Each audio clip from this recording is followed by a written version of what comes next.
Welcome to Appointed. I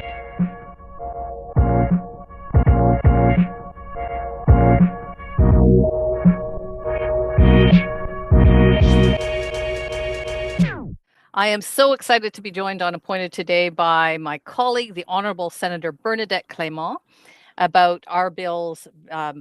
We call them sister bills. Bill C-223, which is First Nations Member of Parliament Leah Gazan's bill, and S-233, which is mine, for the creation and implementation of a guaranteed basic livable income, which, of course, all it would really do is push the government to develop a framework and have negotiations and discussions with Indigenous leadership, provinces, hopefully municipalities as well, hence the reason I'm really also interested in your perspective, Senator Clement. So Senator Clement is a lawyer, former city councillor, and then mayor of Cornwall here in Ontario. And she's had years of experiences in nonprofit law, supporting community members, lawyers, students, and still does all of that. It's not like that's in the past. In addition, she's a member of the legal committee. She's a member of several other committees. She's also a member of Senators of African Descent. And she is the newest member of the Honor Society, appointed by the University of Ottawa Faculty of Law, of which she is a graduate. And I am so excited that they recognized you in that way. And I think it's one of a gazillion honors that you deserve for all of the incredible work you do. As you know, I'm working along Member of Parliament Leah Gazan to implement this bill. And we see it, and most importantly, she has said that she thinks it's one of the most effective ways to eradicate poverty, support the health care and justice systems, and is our best chance at eliminating gender-based violence. And I would add, it also will go a long way to addressing the intersections of race, class, and gender discrimination that exists within our criminal legal system. But that's just my opinion. I'd love to know what your opinion is and how you might see guaranteed livable basic income impacting the areas of work that you've done for years and continue to do, and in particular, the racism, the poverty, the inadequacy and inaccessibility and discriminatory treatment of, in particular, racialized folk, particularly Indigenous and Black folks, within our healthcare and legal systems. So first of all, thank you for that beautiful introduction, and thank you, Senator Pate, a colleague, but also a very good friend in the Senate. And I've often said, thank goodness that you're there. It's made it easier for me to be there. Thank you for mentioning the association, I guess the Canadian Senators, the African Canadian Senators group. I have to tell you, it's the first time in my life that I walk into a workplace where there's a group of people that look like me and have some similar experiences to mine. And I guess I want to say, in addition to that introduction, that I am a Black Canadian. I identify as a Black Francophone Canadian. My father's from Trinidad and Tobago. And so I am somebody who has recently felt able to talk about my identity and to explain that it's helpful, that it grounds me and gives me a source of strength, right? And that I have lived experience around being a Black Canadian and having lived experience.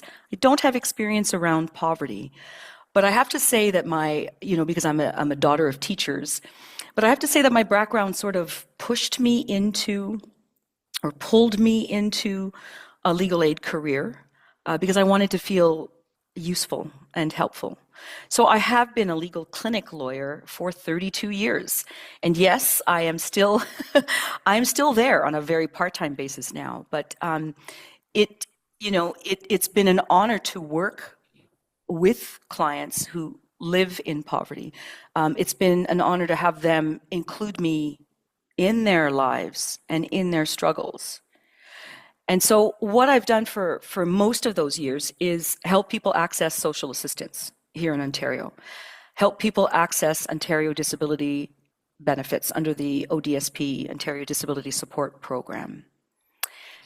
And what I've done over those 2 years has often made me feel unsuccessful Mhm. at dealing with systemic issues.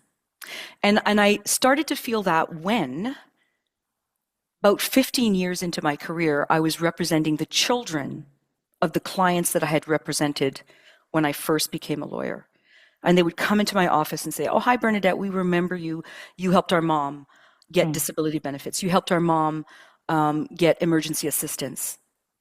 And actually, Senator Pate, it pushed me into municipal politics to be able to sit around a table and vote around budgets that could include anti-poverty measures. So I am very interested in guaranteed basic livable income, especially the livable part. Very interested in exploring other ways of coming at these issues because we have not been successful. I have not felt successful. We help people on a case-by-case basis, but I wonder about how this kind of framework could really help on a more systemic level. Mm.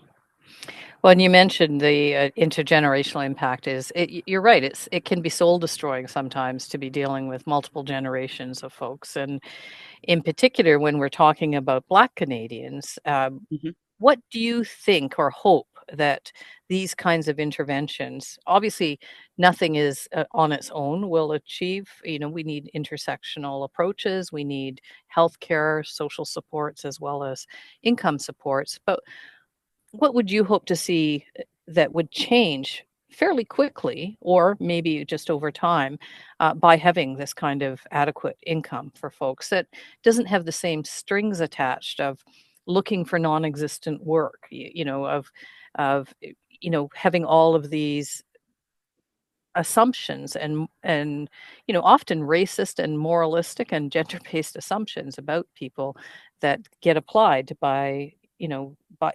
become policy and legislation because of the way we've approached this over Right. time. So what I know about social assistance in ODSP is that, first of all, there's punitive stuff surrounding applications to those processes, right? It's my clients have expressed to me that they have felt shame, that they feel disrespected when they go through those processes, and that a lot of it is based on, so social assistance you get on, it's temporary assistance, and the goal is to get you employed. Well, if you are a Black Canadian, you are at higher risk of having lived in poverty. You are at higher risk of having experienced discrimination in employment and have additional barriers to employment. So you have, to use the word you just used, intersectionality around these issues.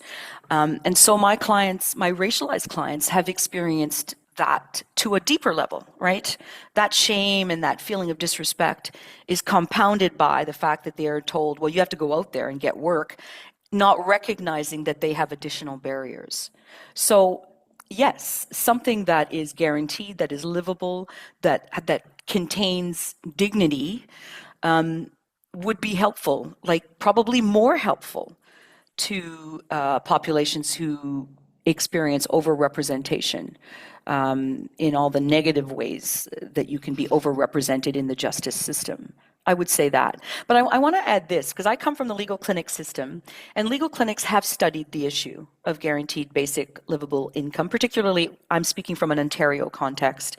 And I have been very close to the research done by Color of Poverty, which is a coalition of legal clinic folks, but also community agencies, anti-poverty initiatives.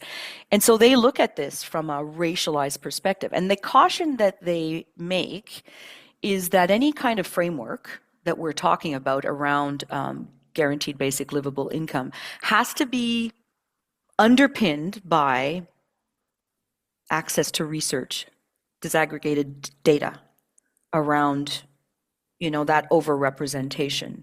It has to be informed by lived experience of Black Canadians. There has to be consultation with Black Canadians around that. And you have to keep doing all the things, right? You have to do pharmacare and dental care and childcare, you have to, those things continue to be necessary if you're looking at changing how we, how we help people through poverty or live with dignity, Hmm. regardless of their circumstances. No, I think those are really important points because some people listening who don't know about what we're advocating may think we're talking about what's often described as a UBI, our universal basic income, which is a payout that goes to everybody. That some more fiscally conservative folks have advocated as a way to cut costs, cut administration, all of these things, and then claw back or tax back the money at the end. And that's not what we're talking about. That's partly why we stress livable. It's partly why we Mm-hmm. stress about the need to consult. And we know very well that there are whole groups of people who aren't even on the tax rolls, who we also have to figure out Right. ways to access so they have, so they can access these benefits. And the presumption that it's only income, of course, misses the point of all the things you mentioned that need to continue. One of the things, personally I'd like to see is us streamline those social assistance schemes and Right. bring those together and say, instead of paying for social workers to monitor people's morality as well as their incomes and the way they live, that we actually allow them to do the things they say themselves they went to school to do, which is to try and assist people in other ways. So yeah, very important point, and thank you for adding that this is not about an income only approach. It's about an integrated social, economic, and health support system that would be in place Mm-hmm. that would incidentally likely cost us a whole lot less, not in the outset, but eventually, because we'd see fewer people criminalized, see fewer people victimized, see fewer people stuck in poverty in the $80 billion a year industry now that we pay to keep people stuck in poverty. And Mm-hmm. sorry, it looked like you were about to say something and I kept blithering on. So what were you going to say? No, I just agree. It's just because I've lived with the client's journey through these complex systems, right? And it's not good. And I've often been with them to go to the social benefits tribunal, right? So things have gone completely wrong. And then we, as legal clinics, are ultimately very successful at the social benefits tribunal. But that's because things went wrong in that system. And clients are vulnerable. They have intersectionality, they have poverty issues, literacy issues, mental health issues. And the more complex the systems are, right, Senator Pate, the more you're creating barriers for vulnerable people. And the more things go wrong. Right. And you just I mean, we're both here in Ontario. Our senator is appointed here. And the premier here, you may remember a year or two ago, said that he wanted to wipe out the appeal process for folks on assistance. And that's how most people get disability payments, like you've mentioned, because folks like you go and argue for them. And he wanted his cost or his deficit reduction approach was, let's just wipe that out because they seem to give a whole bunch of people assistance. Well, that's because they're looking at what the purpose of the programs are, and you know better than I, they actually make a decision that makes sense about people's lives and doesn't just go by the policy of you get it, you don't, and these kinds of arbitrary decision making. So yeah, it's scary to me that we have a situation where, most everybody recognizes this is necessary, and then, a decision, a purely administrative decision to wipe out one level of appeal have devastating consequences, especially, I would say, for racialized communities in this province. So, Yep. and disability communities. So, Disability communities, very much so. I mean, all of those communities. But my experience with ODSP and trying to get through the appeals process there is they're also faced with a healthcare system that isn't responding to their needs, right? They might not have a family doctor, yet they need to prove their disability. So they need to gather evidence.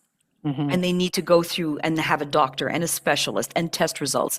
When the system is closing in and keeping people out, particularly people with vulnerabilities and intersectionalities, right? So, yeah, the problem is not getting any better. Mhm. I just was hearing the former Minister of Health, Jane Philpott, is now the Dean of Yes.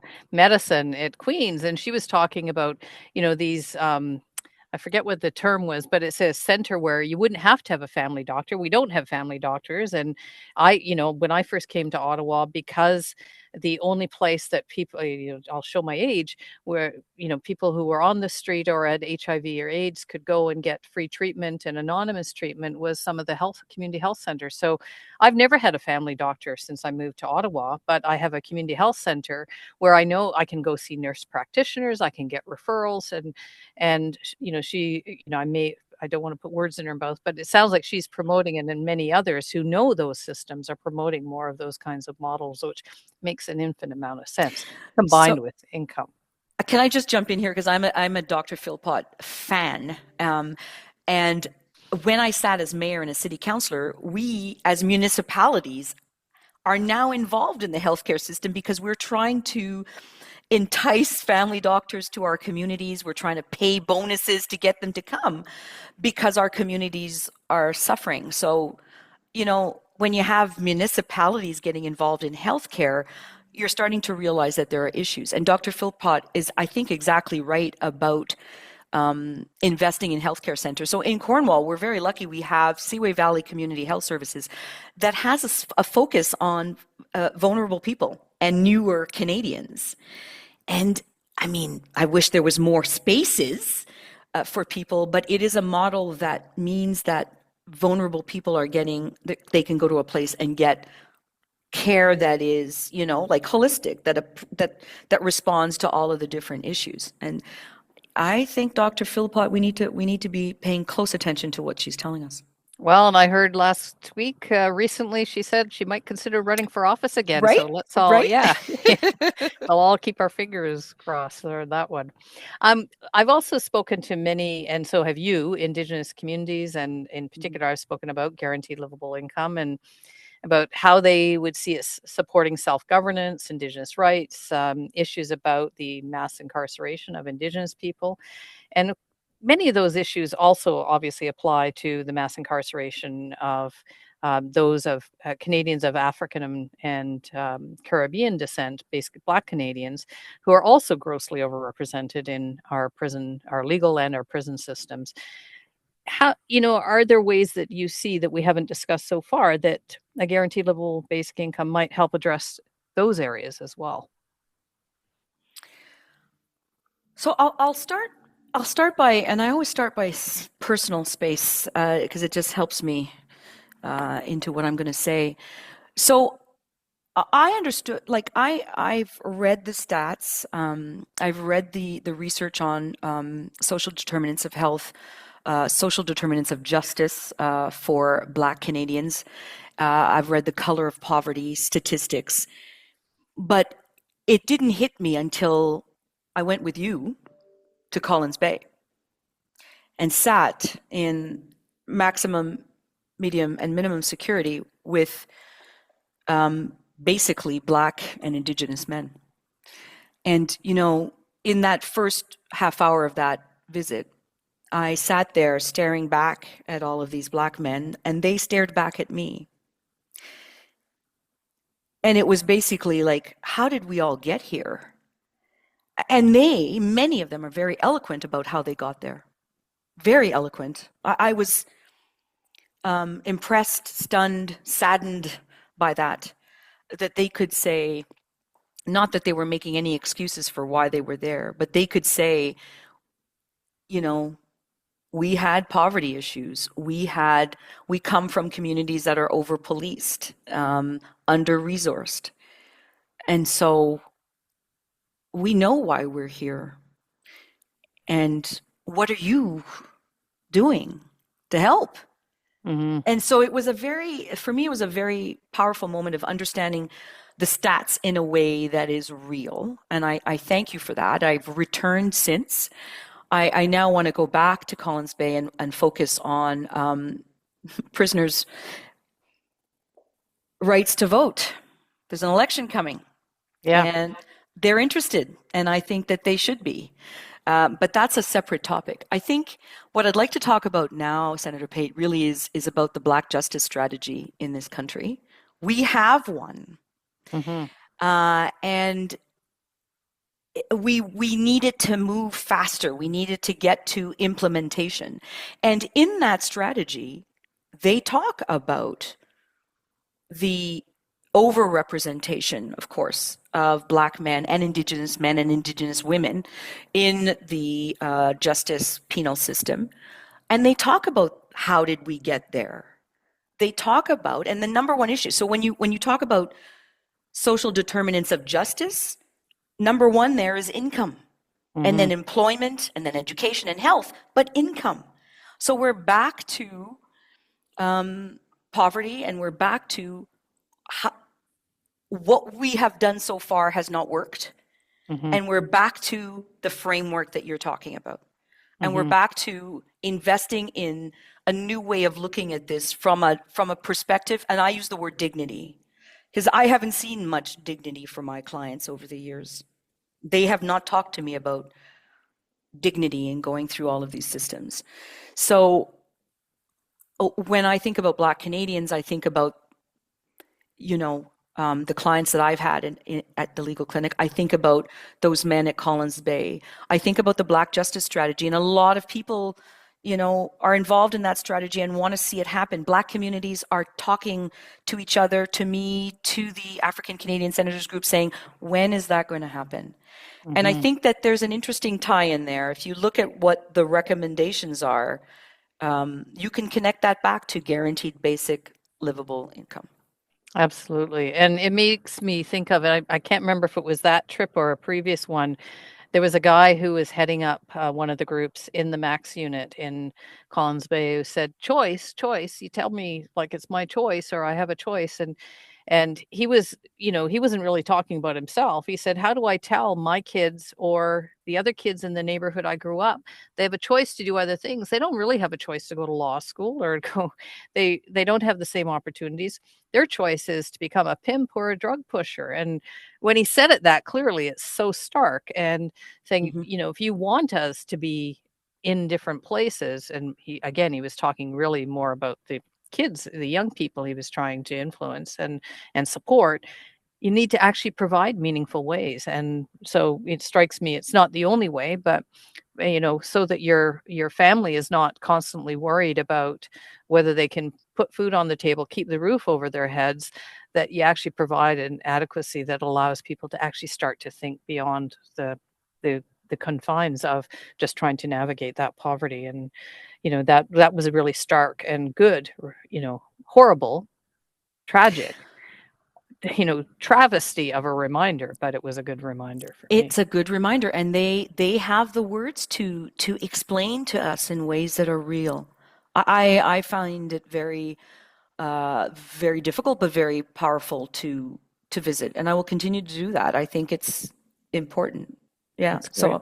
So thank you for that. No, thank you. Thank you. It wouldn't happen if you guys didn't come in. We have a right of access, but if we never exercise it, it's kind of pointless. Yeah.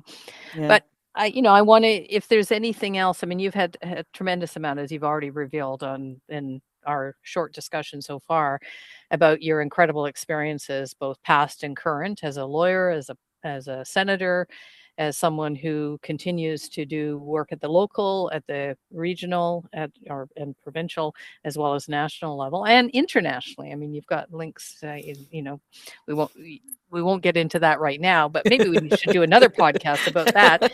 But what other things do you think we could be in part addressing, or that would intersect with this, that we should be thinking about, or more to the point, the people listening could be thinking about to draw all the threads together in their minds?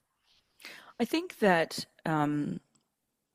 guaranteed basic livable income, the part that I find also very interesting there, and I use the word dignity a lot, but it also is about being able to have some agency over what you need, right? So you just referenced that gentleman at Collins Bay speaking about the needs of his family. Those are different depending on who you are.